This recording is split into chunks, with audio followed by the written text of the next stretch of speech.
গুরুদেবের বুক ফেটে যাচ্ছে যন্ত্রণায়।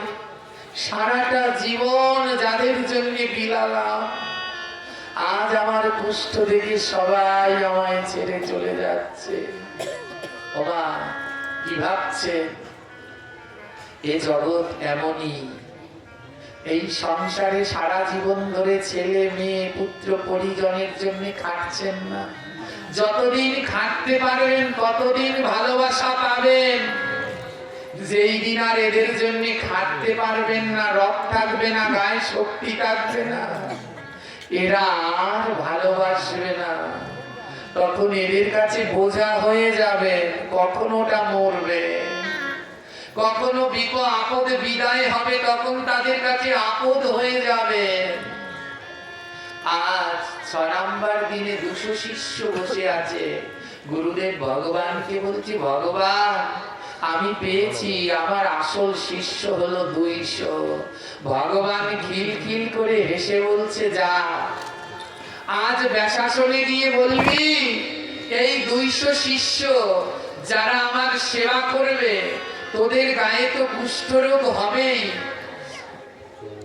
এবং তোরা এই যে 200 শিষ্য বসে আছিস, তোদের কুষ্ঠরোগ হবে, এবং তোরা কিন্তু 2 মাসের মধ্যে মারা যাবে। ভগবান শিখিয়ে দিচ্ছে ক মাসের মধ্যে মারা যাবে। গুরুদেব গিয়ে বলছে, ব্যাসাসনে গিয়ে বলছে, দেখো এখানে 10 লক্ষ শিষ্য এসেছিল, কেউ আমার সেবা করতে চায় না, সবাই ভয়ে ভয়ে পালিয়ে গেছে। তোমরা 200 জন আমার সেবা করতে চাও? 200 শিষ্য হাত জাগিয়ে বলে, হ্যাঁ গুরুদেব, আমরা সেবা করতে চাই। গুরুদেব বলে, তোমরা কি জানো আমার সেবা করলে তোমাদের কুষ্ঠ হবে? 200 জন বলে, হ্যাঁ গুরুদেব জানি। গুরুদেব বলে, শোনো, তোমাদের কুষ্ঠ হবে তো হবেই, তোমরা 2 মাসের মধ্যে আমার সেবা করলে 2 মাসের মধ্যে মারা যাবে। কয় মাসের মধ্যে? 2 মাসের মধ্যে। যেই শুনেছে 2 মাসের মধ্যে মারা যাবে, 200 জনের সব একজন একজন উঠে উঠে যাচ্ছে। একজন জিজ্ঞেস করছে, কোথায় যাচ্ছ? বলে, আমার ঘরে ছোট বাচ্চা আছে, আমি 2 মাসের মধ্যে মরলে বাচ্চাটা দেখবে, চলে যাচ্ছে। কোথায় যাচ্ছ? আরে গুরুদেব, একটু মায়ের সাথে দেখা করি, মানে বিদায় নেবে, গুরুদেবের কাছে থাকবে না। একজন একজন করতে করতে সব চলে যাচ্ছে। ম্যানেজার, ক্যাশিয়ার, গুরুদেবের পাশে যারা ছিল, ম্যানেজার চাবিটা দিচ্ছে, গুরুদেব এই চাবি। ম্যানেজার, কোথায় যাচ্ছে? গুরুদেব, আমার সম্ভব না, আমার সংসার আছে। চলে যাচ্ছে, সবাই চলে গেল। কতজন ছিল? 200। মাঠটা ফাঁকা। গুরুদেব দেখে এত বড় বিশাল মাঠ ফাঁকা, ওই সবাই চলে গেছে, শুধু মাঠের ওই কোনায় 2 জন বসে আছে। কয়জন বসে আছে? 2 জন বসে আছে। কে জানে? মা দৈববতী আর তার সন্তান চৈতন্য দাস। সবাই চলে গেছে, মার ছেলে ওই মাঠের ভিতরে 2 জন বসে আছে। গুরুদেব ব্যাসাসনে একা, খালি মাঠ, 2 জন বসে আছে। গুরুদেবের নয়ন থেকে টপ টপ করে জল ঝরছে। হে প্রভু, কাদের জন্য সারা জীবন সর্বস্ব বিলিয়ে দিলাম, আজ আমার দুঃখের সময় আমার সেবা করার জন্য কেউ নাই। গুরুদেব ডাকছে, দৈববতী এদিকে আসো। দৈববতী তার 6 বছরের সন্তানকে নিয়ে গুরুর কাছে আসলো। বাবা, তুমি কি আমার কথা শোনোনি? দৈববতী বলে, হ্যাঁ শুনেছি বাবা। তুমি কি জানো না আমার সেবা করলে তারা 2 মাসের মধ্যে মারা যাবে? দৈববতী বলে, হ্যাঁ শুনেছি। গুরুদেব বলে, তোমার কি ভয় নাই? তুমি তো 2 মাসে মারা যাবে। দৈববতী বলে, গুরুদেব আমি তো নারী, আপনি তো ব্রহ্মচারী, যদি আপনার সেবা একদিনের জন্যও করতে পারতাম, 2 মাসটা আমি একদিন সেবা করে যদি পরের দিন মরে যেতাম, গুরু সেবা করে যদি পরের দিন মরতে পারতাম, আমার জীবন ধন্য ছিল। আমার জীবন ধন্য হতো যদি গুরু সেবা করে আমি মরতে পারতাম। কিন্তু গুরুদেব, আমি যে বড় দুর্ভাগা, আমি নারী কুলে জন্মেছি, আমি যে আপনার সেবা করার অধিকার নেই। গুরুদেব ছোট্ট ছেলেটা চৈতন্য দাসকে ডেকে বলছে, চৈতন্য, তুমি না আমার কাছে জানতে চেয়েছিলে আমার কটা শিষ্য? ছেলেটা বলছে, হ্যাঁ গুরুদেব, আমি তোমার কাছ থেকে 7 দিনের সময় নিয়েছিলাম, আজ 6 নাম্বার দিন। শুনে নাও, শুনে নাও চৈতন্য দাস, আমার শিষ্য হলো একজন, আমার শিষ্য হলো একজন। ছোট্ট ছেলেটা বলে, কে? বলে, তোর মা দৈববতী। ওই 10 লক্ষ সবাই আমায় ছেড়ে চলে গেছে, একমাত্র তোর মা গুরু সেবার জন্য এখনো রয়ে গেছে। আমার আর কেউ নাই রে, শুধু তোর মাই আমার একমাত্র শিষ্য। গুরুদেব বুঝতে পারলেন এ জগৎ বড় অনিত্য, স্বার্থ যতদিন আছে ততদিন সবাই আছে, যেদিন স্বার্থ শেষ সেদিন আর কেউ। গুরুদেব বললেন, দৈববতী, আমি এই আশ্রম তোমাকে দিয়ে গেলাম। দৈববতী বলে, গুরুদেব আপনি কোথায় যাবেন? গুরুদেব বলে, দেখ, আমার কথা তো মিথ্যে হয় না, কাল 7 নাম্বার দিন, কাল আমার গায়ে কুষ্ঠরোগ দেখা দেবে, তাই আমি এখানে থেকে কুষ্ঠরোগ ছড়াতে চাই না। দৈববতী বলে, গুরুদেব আপনি কোথায় যাবেন? গুরুদেব বলে, আমি কাশী যাব। গঙ্গার কোনো নিভৃত স্থানে, যেখানে কোনো লোকালয় নেই, তেমন একটা নিভৃত জায়গা থেকে গঙ্গার পাড়ে ঝুপড়ি বেঁধে আমার বাকি জীবনটা আমি সেখানে কাটাবো। আমি আর লোকালয়ে ফিরে আসবো না। এই আশ্রমটা আমি তোকে দিয়ে দিলাম, নে তুই এখানে তোর সন্তানকে নিয়ে থাক, আমি এবার যাই রে মা। দৈববতীর কাছে বিদায় নিয়ে সিদ্ধ বাবা রওনা দিয়েছে কাশীরামের উদ্দেশ্যে। দৈববতী মা বলছে, গুরুদেব, জানি না আর কোনোদিন আপনার সাথে দেখা হবে কিনা। গুরুদেবের কাছে দীক্ষা নিলে গুরু দক্ষিণা দিতে হয়, আপনার কাছে মন্ত্র নিলাম, আমার গুরু দক্ষিণা তো দেওয়া হয়নি। ও গুরুদেব, আর একটু সময় দাঁড়াবেন, আমার গুরু দক্ষিণাটা নিয়ে যান। গুরুদেব বলে, আমায় কি দক্ষিণা দিবি রে? বলে, একটু সময় দাঁড়ান না, আমি আপনার জন্য গুরু দক্ষিণা নিয়ে আসছি। গুরুদেব দরজার পাশে দাঁড়িয়ে দাঁড়িয়ে দুটি নয়ন থেকে অজর ধারায় ঝরছে। দৈববতী ঘরে গুরু দক্ষিণা আনতে গেলেন। একমাত্র ছেলে চৈতন্য দাসকে সুন্দর করে দাদা সঙ্গে তিলক দিয়ে সাজিয়ে গায়ে নামাবলি দিয়ে গুরুদেবের কাছে নিয়ে এসেছে। গুরুদেব, এই নিন, আমি গুরু দক্ষিণা দিলাম আমার সন্তান চৈতন্য দাসকে। এই আমার গুরু দক্ষিণা আমার সন্তানকে দিলাম। গুরুদেবের নয়নে জল। ওমা, এটা কি দিচ্ছিস? বলে, গুরুদেব, আমি তো পারবো না আপনার সেবা করতে, তাই আমার প্রাণের ধন একমাত্র পুত্র আপনার সেবায় দিলাম, ও যেন আপনার সেবা করতে পারে। গুরুদেব, আমার সন্তানকে সঙ্গে করে নিয়ে যান, কাশী ধামে ও আপনার সেবা করবে। আমি আমার একমাত্র সন্তান গুরু দক্ষিণা হিসেবে আপনাই দিলাম। গুরুদেব বলছে, হ্যাঁ রে মা, তুই কি জানিস না যে আমার সেবা করবে সে 2 মাসের মধ্যে মারা যাবে? দৈববতী বলে, জানি। গুরুদেব বলে, তোর একমাত্র প্রাণের ধন, বিধবা মায়ের একমাত্র অন্ধের যষ্টি, তুই সেই সন্তান আমায় দিচ্ছিস, তোর সন্তানটা 2 মাসে মারা যাবে। দৈববতী বলে, ও যদি মারা যায় সেই খবর যদি আমার কানে আসে, আমি সবাইকে বলবো আমার ছেলে গুরু সেবা করে আমার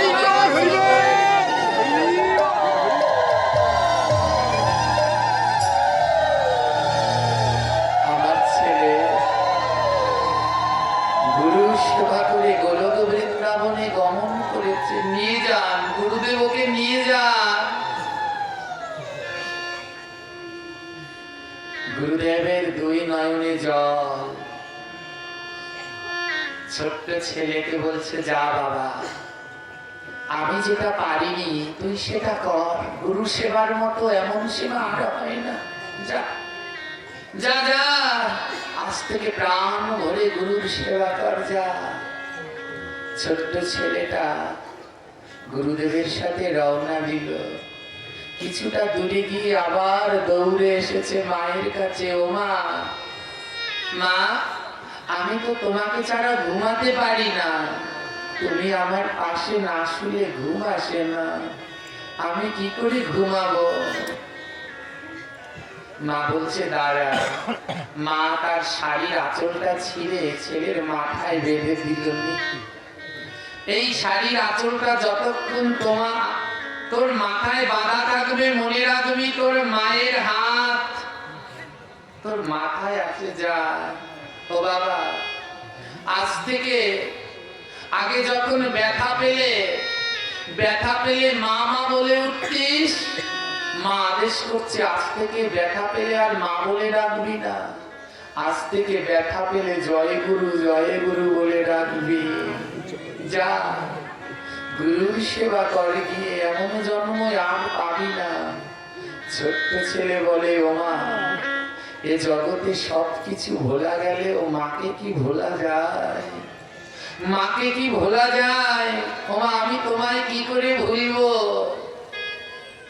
মা বলছে, আমার আদেশ, যা গুরু সেবা করে গিয়ে। ছোট্ট ছেলে বলে, মা, জানি না আর তোমার সাথে দেখা হবে কিনা, তাই যাওয়ার আগে মা তুমি দাও আমার চরণের ধুলি।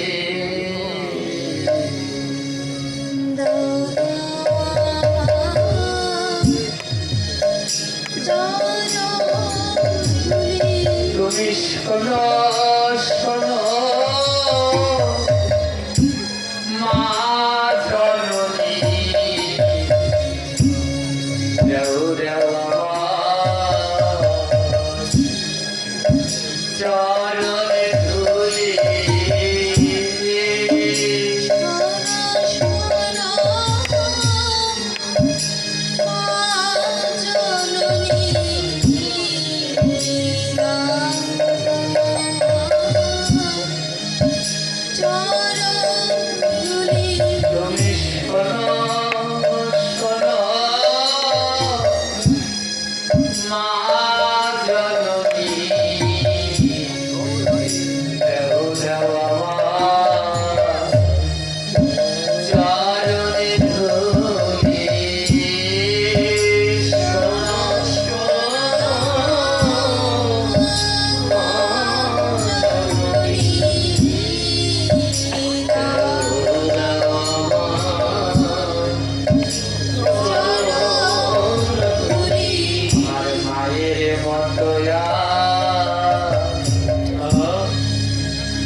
সবাই সবার কথা ভাবে, কিন্তু মা বাবার মতো করে সন্তানের কথায় আর কেউ ভাবে না। তাই সময় থাকতে এই মাতা পিতার চরণ সেবাটা আগে করে নিবেন। ছোট্ট চৈতন্য দাস বলে, মাগো আমি তো গুরু সেবা করতে যাচ্ছি, তার আগে তোমার চরণে একটা সেবা করে যাই মা, কারণ আমি যখন ওইখানে যাব ওমা তোমার কথায় আমারে বড় মনে করবে। তোমায় মনে পড়ে মাগো, তোমায় মনে পড়ে, তোমার মতো ভালো কেউ বাসে না আমারে।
আমরা দাঁত থাকতে দাঁতের মর্মটা বুঝি না। মা যেমন না খেয়ে থাকলে ডেকে জিজ্ঞেস করতে খেয়েছিস মনা, তেমন করে ভাবে আর কেউ জিজ্ঞেস করবে না। তাই মায়ের মতো এমন আর তো পাবে না।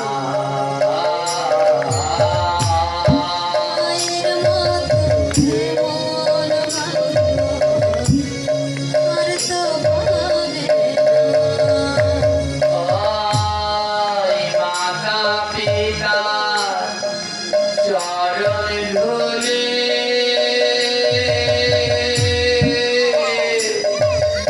একবার মাথাতে দাও না। মাতা পিতা চরণ ধুলি মাথাতে দাও না।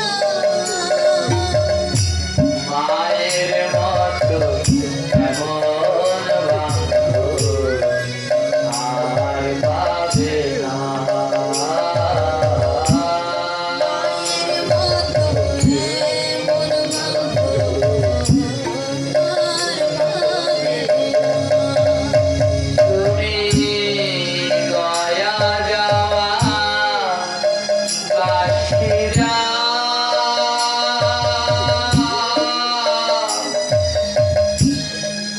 যাও রে বৃন্দাবন।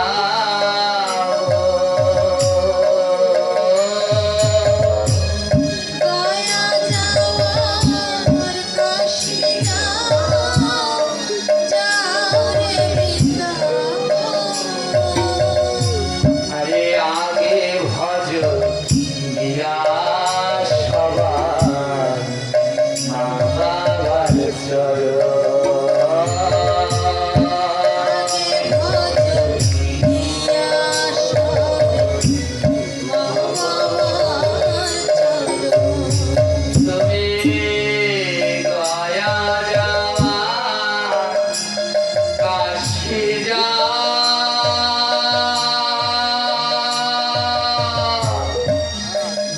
যাও রে বৃন্দাবন।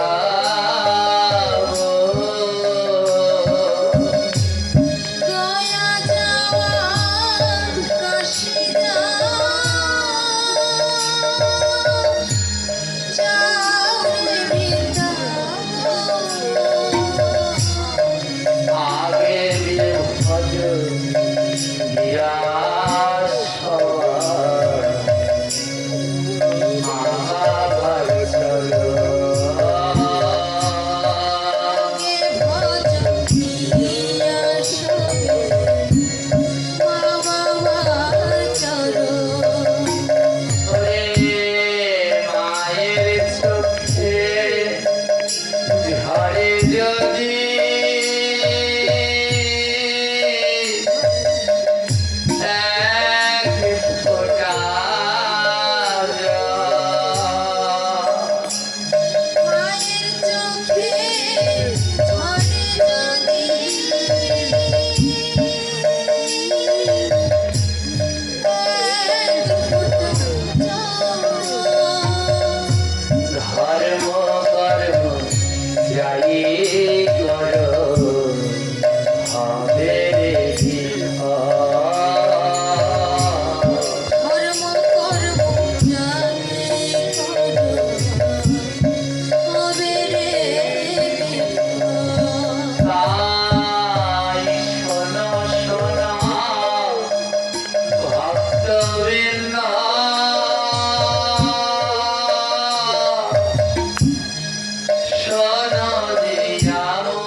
চরণে বলছে, মা, জগতের সমস্ত আশীর্বাদের খনি হলো তুমি। মা হলো আশীর্বাদের খনি। ওই কালী দুর্গাকে যতই মামা বলে ডাক দেন, সাড়া দেবে না। আর বিপদে পড়লে, ব্যথা পেলে যখন গর্ভধারিণী মাকে ডাকবেন মা বলে, পৃথিবীর এই প্রান্তে মা বলবেন, ওই প্রান্তে বসে মা কেঁদে উঠবে, আমার সন্তান ভালো নাই। এই হলো মা। আজ বলছে, ওরে ছোট্ট ছেলে বলছে, মা গো, আমায় আশীর্বাদ করে দাও, আমি যেন গুরুদেবের ভজন করতে পারি। মা বলছে, যা বাবা, যা, পারবি পারবি, যা, আমি তোকে আশীর্বাদ করছি। মায়ের কাছ থেকে বিদায় নিয়ে ছেলেটা রওনা দিলেন গুরুদেবের সাথে কাশীধামের উদ্দেশ্যে। কাশীধামের গঙ্গার কিছুটা অনতি দূরে গুরুদেব এবং শিষ্য মিলে লতা পাতা দিয়ে একটি ঝুপড়ি ঘর বেঁধেছে। 9 দিন হয়ে গেছে গুরুদেবের সর্ব অঙ্গে ক্ষত বিক্ষত কুষ্ঠবেদী দেখা দিয়েছে। গুরুদেব সোজা হয়ে দাঁড়াতে পারে না। ছোট্ট ছেলে বলছে, গুরুদেব, গুরুদেব, চিন্তা নেই, চিন্তা নেই গুরুদেব, আমি আপনার সেবার ব্যবস্থা করব। ছোট্ট ছেলে কি করে জানেন? সারাদিন ভক্তের দাঁড়ে দাঁড়ে ভিক্ষা করে। ভিক্ষা করে যা পায় এনে রান্না করে গোবিন্দকে ভোগ লাগায়। তারপরে সেই প্রসাদ গুরুদেবের বদনে তুলে দেয়। গুরুদেব সেবা করার পরে যেইটুকু থাকে ও গ্রহণ করে। কিন্তু গুরুদেবের কুষ্ঠবেদী এত বিকট আকার ধারণ করেছে, ও ছেলে আর সহ্য করতে পারছে না। ছোট্ট ছেলে পাশের গ্রামে কবিরাজের কাছে ছুটতে ছুটতে গেলেন। কবিরাজ, আমার গুরুদেবের খুব যন্ত্রণা হচ্ছে, চলো না, আমার গুরুদেবকে একটু ঔষধ দেবে, চলো না। কবিরাজ বলে, তোর কাছে কি অর্থ আছে, কড়ি আছে? ছোট্ট ছেলে বলে, না গো, আমার কাছে কোনো কড়ি নেই। বলে, কিচ্ছু নেই? বলে, না, কিচ্ছু নেই। কবিরাজ বলে, দামি কিছু না থাকলে আমি যাব না, অর্থ করি না থাকলে যাব না। একটা দামি কিছু দিতে পারিস? যদি একটা দামি কিছু দিস, কবিরাজ বলে, একটা দামি কিছু দিলেও তোর গুরুর চিকিৎসা করবো, আছে।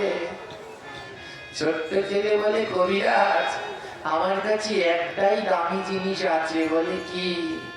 মাথায় মাঝে একটা শাড়ির আঁচল বেঁধে দিয়েছে, আঁচলটা খুলে কবিরাজকে দিয়েছে। ও কবিরাজ, নেও, এই দামি জিনিসটা তোমায় দিলাম, এর বিনিময়ে আমার গুরু সেবাটা করে দাও, আমার গুরুর একটু চিকিৎসা করো।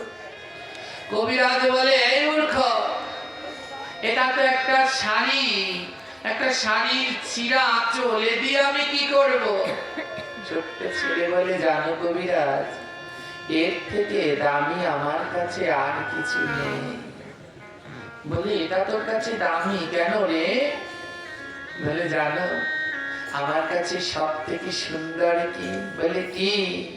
ছোট্ট ছেলে বলছে, আমি চাঁদ থেকে বলি তুমি সুন্দর নাও, আমার মায়ের মতো। আমি চাঁদকে বলি তুমি সুন্দর নাও,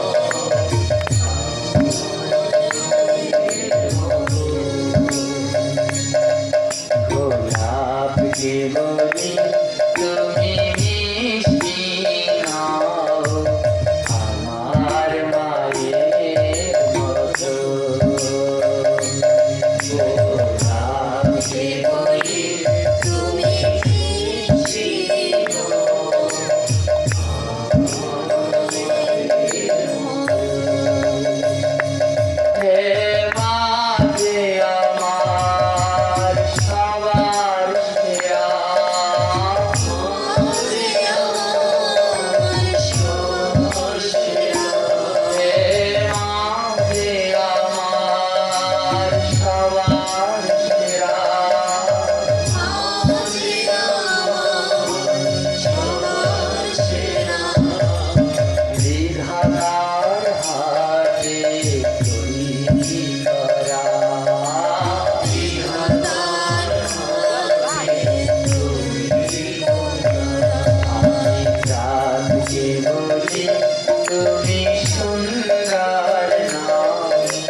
বেশি সুন্দর?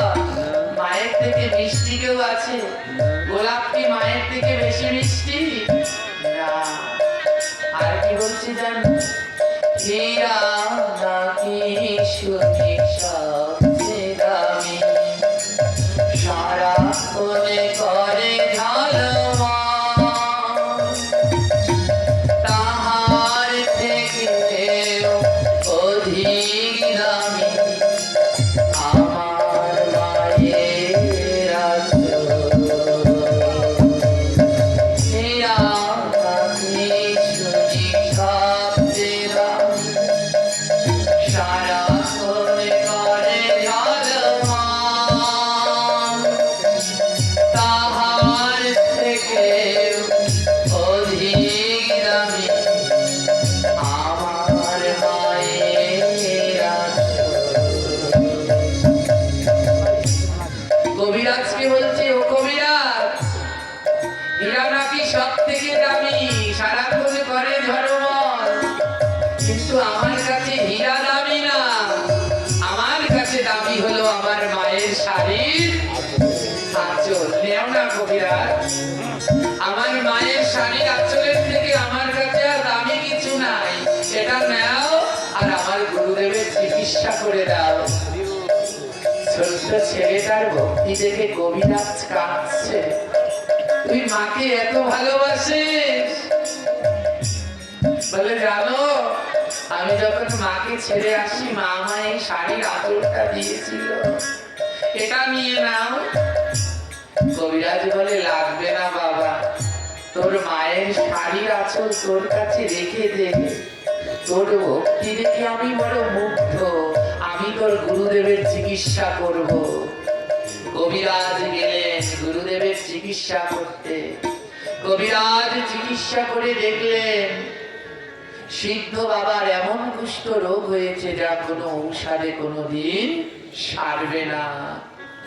কবিরাজ বলছি, ওরে বাবা শোন, তোর গুরুদেবের এমন রোগ হয়েছে আর কোনো ঔষধে সারবে না। ছোট্ট ছেলে বলে, আমার গুরুদেবের কি কোনো কিছুতে রোগটা কমার উপায় নেই, এমন কোনো পদ্ধতি নেই যাতে গুরুদেবের অসুখটা কমবে? বলে, একটা পদ্ধতি আছে। কি পদ্ধতি?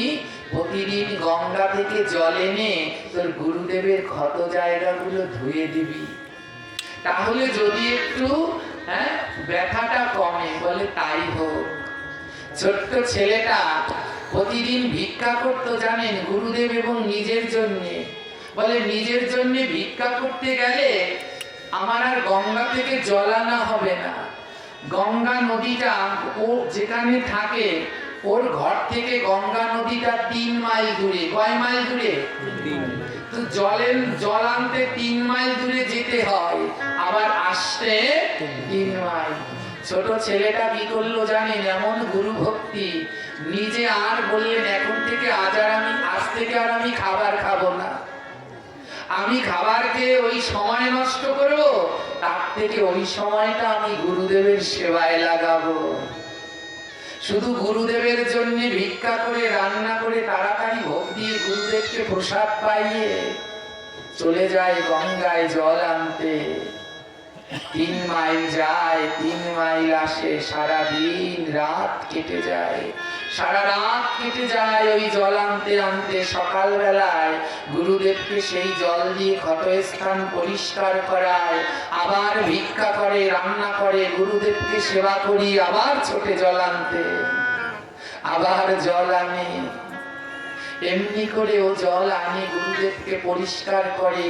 ওই যে মায়ের আঁচলটা মাথায় বাঁধা না, ওই জল পড়তে পড়তে ওই আঁচলটা আর খোলা হয়নি, ভিজে এখানটায় দাগ পড়ে গেছে। আর গুরুদেব বলেছিল না, যে সেবা করবে তারও কুষ্ঠরোগ হবে? ছেলেটার গায়েও না কুষ্ঠরোগ দেখা দিয়েছে, এই মাথায় সমস্ত জায়গা দিয়ে পচন ধরে গেছে ছেলেটার। প্রতিদিন গঙ্গায় জল আনতে যায়। আজ যেই গঙ্গায় জল আনতে গেছে, মাথার খোলসটা খুলে গঙ্গার মধ্যে পড়ে গেছে। জল আনতে আনতে মাথাটা আর এই খোলস পচে আলগা হয়ে গেছে। আজ যেই নুয়ে জলটা ভরতে গেছে কলসে, আর খোলসটা পড়ে গঙ্গায় পড়ে গেছে। খোলসটা গঙ্গার জল দিয়ে ধুয়ে বলছে, হে খোলস, তুমি যদি না থাকো আমি কি করে গুরুর জন্য জল নেব? খোলস না থাকলে মাথায় কলসি নেওয়া যায়? গঙ্গার জলে খোলসটা ধুয়ে মাথায় নিয়ে নিয়েছে। মা গঙ্গা গুরু ভক্তি দেখে আর থাকতে পারলেন না। মা গঙ্গা এসে ওই চৈতন্য দাসের চরণ দুটো জড়িয়ে ধরলেন। চৈতন্য দাসের চরণ দুটো জড়িয়ে ধরেছে। চৈতন্য দাস বলে, তুমি কে? মা গঙ্গা বলে, আমি সপ্তমুখী গঙ্গা। ও গঙ্গা, এত ছোট গঙ্গাকেও চেনে না, এত ছোট গঙ্গাকেও চেনে না। মা গঙ্গা বলে, জানো চৈতন্য, আমি যখন পৃথিবীতে এসেছি ভগবান বলেছে সবাই আমার বুকে স্নান করে পাপগুলো রেখে যায়। আর আমার পাপগুলো কখন যায় জানো? যখন ভক্তের চরণ ধুলা গঙ্গায় পড়ে। তাই আমি প্রতিদিন অপেক্ষা করি তোমার মতো গুরু ভক্তের চরণ ধুলা পাওয়ার জন্য। দাও না তোমার চরণ ধুলি, দাও না। মা গঙ্গা নিয়ে চৈতন্য দাসের চরণ ধুলি মাথায় দিচ্ছে। পরের দিন সকালবেলা ছেলেটা জল নিয়ে চলে গেছে। মা গঙ্গা মনে মনে বলছে, এমন গুরু ভক্ত জগতে আর বোধহয় পাবো না। তাই এই ভক্তের চরণ ধুলা নিতে যদি দেরি হয় আমি গঙ্গা উদ্ধার হতে পারবো না। মা গঙ্গা কি করলেন জানেন? তার দিকটা পরিবর্তন করে নদী তার আপন বেগে চলে। মা গঙ্গা আজ তার বেগ পরিবর্তন করে নদীর ধারাটা ঘুরিয়ে আজ যেইখানে ওই গুরু আর শিষ্য থাকে সেইখানে এসে মা গঙ্গা তার নদীর ধারা নিয়ে এসেছে। ছেলেটা দরজা খুলে দেখে তাদের দরজার সামনে গঙ্গা নদী। বলে, কি আশ্চর্য, আমাদের দরজার সামনে গঙ্গা নদী? মা গঙ্গা বলে, বাবা তোর আর এখন কষ্ট করে 3 মাইল দূরে জল আনতে যেতে হবে না, আমি তোর ঘরের সামনে আসলাম। এখন থেকে যত জল লাগবে তুই এখান থেকে নিয়ে নিবি, এখান থেকে নিয়ে নিবি। শুধু একটাই শর্ত, যখন আমার এই গঙ্গা থেকে জল নিবি তোর চরণ দুটো গঙ্গার জলের মধ্যে ডুবিয়ে তারপরে নিবি, যেন আমি গঙ্গাও তোর চরণ ধুলিবে উদ্ধার হতে পারি।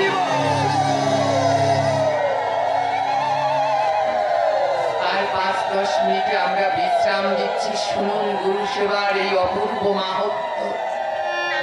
গুরুদেব শুনলেন জলের ঢেউ, কলো কলো জলের ঢেউ। গুরুদেব শিষ্যকে ডেকে বলছে, হ্যারে চৈতন্য, এমন জলের শব্দ কোথা থেকে আসছে? চৈতন্য বলে, জানেন গুরুদেব, মা গঙ্গা আমাদের ঘরের দরজায় এসেছে। গুরুদেবের 2 নয়নে জল। তোর মতো ভক্তের জন্য মা গঙ্গা তার গতি পরিবর্তন করে দরজায় চলে এসেছে। গুরুদেব বলছে, হ্যাঁ রে মা গঙ্গা, তোর কাছে কি চাই? ছেলেটা বলছে, বলে দিন অন্তে একবার চরণ ধুলাই চেয়েছে, আর কিছু চাইনি। গুরুদেব বলে, শোন, ওই ঘরের দরজাটা আটকে দে, আমাদের ঘরের দরজাটা আটকে দে। বলে, কেন গুরুদেব? বলে, আমি বললাম আটকে দে। শিষ্য গুরুর কথা মতো দরজাটা আটকে দিল। গুরুদেব বলল, যতক্ষণ আমি না বলবো এ দরজা খুলবি না, যেই আসুক আমি যতক্ষণ না বলবো এ দরজা খুলবি না। দরজা আটকে দিল। পরের দিন সকালবেলা ছেলেটা আর জল নিতে আসে না। গুরুদেব মানা করেছে দরজা খুলবি না। মা গঙ্গা ডাকছে, ও ভক্ত আসো না, জল নিতে আসো না, তোমার চরণ ধুলি পেলে আমি উদ্ধার হব, আসো না। এত ডাকছে কিন্তু ছেলেটা আর আসছে না। ছেলেটা বলছে, গুরুদেব মা গঙ্গা ডাকছে। গুরুদেব বলছে, না, দরজা খুলবি না, এখানে চুপ করে বসে থাক। বসে রয়েছে। মা গঙ্গা ডাকছে, জয় ভক্ত গুরু ভক্তের জয়, জয় ভক্ত গুরু ভক্তের জয়, জয় ভক্ত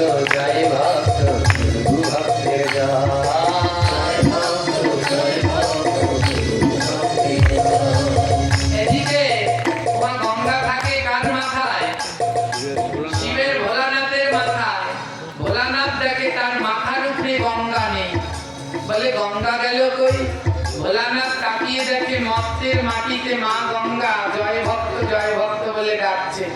ভোলানাথ বলে এ কোনো সাধারণ ভক্ত নয়। ভোলানাথ চলে আসলেন, আরে তুমি এখানে কি করছো? বলে জানো ভোলানাথ, এই ঘরের মধ্যে এক পরম ভক্ত বসে আছে, তার দর্শনের আশায় আমি তাকে ডাকছি, কিন্তু দরজা খুলছে না। এবার ভোলানাথ ডাকছে, ও ভক্ত একটু দর্শন দাও না, একটু দর্শন দাও। গুরুদেব বলছে, শিষ্য বলছে ও গুরুদেব, ভোলানাথ ডাকছে। গুরুদেব বলে যাবি না। এবার ভোলানাথ গঙ্গার পিছনে বসে পড়েছে, ডেকেই চলেছে কিন্তু দর্শন দেয় না। আমি সংক্ষেপে বলছি, ভোলানাথকে না দেখে মা দুর্গা চলে এসেছে। মা দুর্গা এসে ভোলানাথের পিছনে বসেছে, বলে একটু দর্শন দাও না। গুরুদেব বলে দিবি না। কার্তিক গণেশ চলে এসেছে, লক্ষ্মী সরস্বতী ইন্দ্র চন্দ্র সূর্য যত দেবতা আছে সব লাইন দিয়েছে, একেবারে গঙ্গা থেকে শুরু করে 3 মাইল লম্বা লাইন হয়েছে। সবাই ডাকছে একটু দর্শন দাও না, কিন্তু ছেলেটা দর্শন দেয় না। গুরুদেব নিষেধ করেছে, দেবী না। এবার গোলক বৃন্দাবনে ভগবান কৃষ্ণ দেখে স্বর্গে কোনো দেবতা নাই। কৃষ্ণ বলে দেবতারা গেল কোথায়? তাকিয়ে দেখে মর্তের মাটিতে 3.5 মাইলের লম্বা লাইন হয়েছে। ভগবান কৃষ্ণ এবার নিজে চলে গেছে। ভগবান কৃষ্ণ গিয়ে বলছে, কি তোমরা সবাই এখানে লাইন দিয়েছো? বলে এর ভিতরে এক ভক্ত আছে, দুর্লভ ভক্ত। ভগবান কৃষ্ণ ডেকে বলছে, ভক্ত দরজা খুলে দর্শন দাও, আমি কৃষ্ণ এসেছি। গুরুদেব, কৃষ্ণ এসেছে। গুরুদেব বলে এখনো বাকি আছে, দরজা খুলবি না। ললিতাদি অষ্টসখী মঞ্জরীগণ সব এসে লাইন দিয়েছে। গঙ্গার এপারে 3.5 মাইলের এক লাইন, ওপারে 3 মাইলের এক লাইন। সব এই পাশে গোবিন্দের পার্ষদ, ওই পাশে সব দেবতারা, সবাই লাইন দিয়ে ডাকছে, কিন্তু দর্শন দেয় না। সমস্ত সখা সখী সবাই এসেছে। গুরুদেব বলে শোন, সবাই আসুক, কিন্তু এখনো একজন বাকি আছে। বলে কে? গুরুদেব বলে আসলেই বুঝবি। রাধারানী গোলক বৃন্দাবনে শয়নে ছিলেন, ঘুম থেকে উঠে দেখে তার সখী নাই, কৃষ্ণ নাই, মঞ্জরী নাই, সখা নাই, ধেনু নাই, দেবতা কেউ নেই। রাধারানী বলে গেল কোথায়? রাধারানী গিয়ে দেখে সব লাইন দিয়ে রয়েছে। এই পাশে 3 মাইলের একটা লাইন, এই পাশে 3 মাইলের একটা, আর 3 মাইলের লাইনে দাঁড়ানোর কোনো আর জায়গাও। তাই রাধারানী কি করলেন? ওই 2 লাইনের মধ্যখানে গিয়ে দাঁড়িয়ে পড়লেন। এবার রাধারানী গিয়ে দরজায় করাঘাত করছে, হে গুরু ভক্ত, তুমি একবার আমায় দর্শন দাও, আমি রাধারানী তোমার দর্শন করতে এসেছি।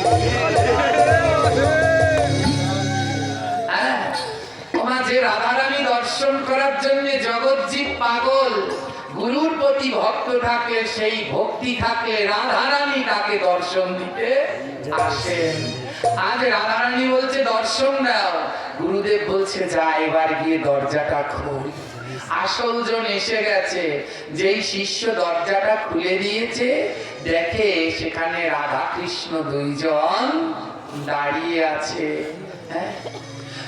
রাধারানী বলছে, হে চৈতন্য দাস, তোমার ভক্তি দেখে আমি বড় সন্তুষ্ট, তুমি আমার কাছে বর চাও।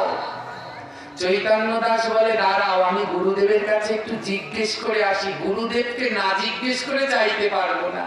গুরুদেবের কাছে গিয়ে বলছে, গুরুদেব, রাধারানী আমায় একটা বর দিতে চায়, আমি নেব। গুরুদেব বলে, কি বর চাইবি রাধারানীর কাছে? চৈতন্য দাস বলে, গুরুদেব, আমি রাধারানীর কাছে কি বর চাইবো জানেন? আপনার কুষ্ঠ রোগটা যেন কমে যায়। ও, এই চাইবি? গুরুদেব বলে, আমার কাছে আয়। যেই চৈতন্য দাস কাছে গিয়েছে, গুরুদেব করজোড়ে এক চড় মেরেছে। ওমা নিজের জন্য কিছু চাইলো? কার জন্য চাইলো? কিন্তু তাও গুরুদেব কষিয়ে একটা চড় মারলো। চড় মেরে বলল, ওরে মূর্খ, রাধারানীর কাছে আমার এই রোগের মুক্তি চাইবি না? বলে কি চাইবো? বলে রাধারানীর কাছে গিয়ে বল, জন্মে জন্মে তোর গুরুর যেন এরকম কুষ্ঠ রোগ হয়। আর তোর গুরুর যদি এরকম কুষ্ঠ রোগ হয় তাহলে প্রত্যেক জন্মে তোর মতো একটা করে শিষ্য পাবো। আর তোর মতো যদি শিষ্য হয় আমার গুরুর রাধাকে আর ডাকা লাগবে না, রাধা কৃষ্ণ দরজার সামনে এসে দর্শন দিয়ে দেবে। রাধা কৃষ্ণকে আর ডাকতে হবে না, রাধা কৃষ্ণ এসে দরজার সামনেই দর্শন দিয়ে দেবে। আজ রাধা কৃষ্ণের দর্শন দিল। আজ এখানে আরো আলোচনা রয়েছে, আমরা আর এদিকে আজকে আগাবো না, অনেক রাত্র হয়ে গেছে। এখানেই আমরা আলোচনার বিশ্রাম দিই।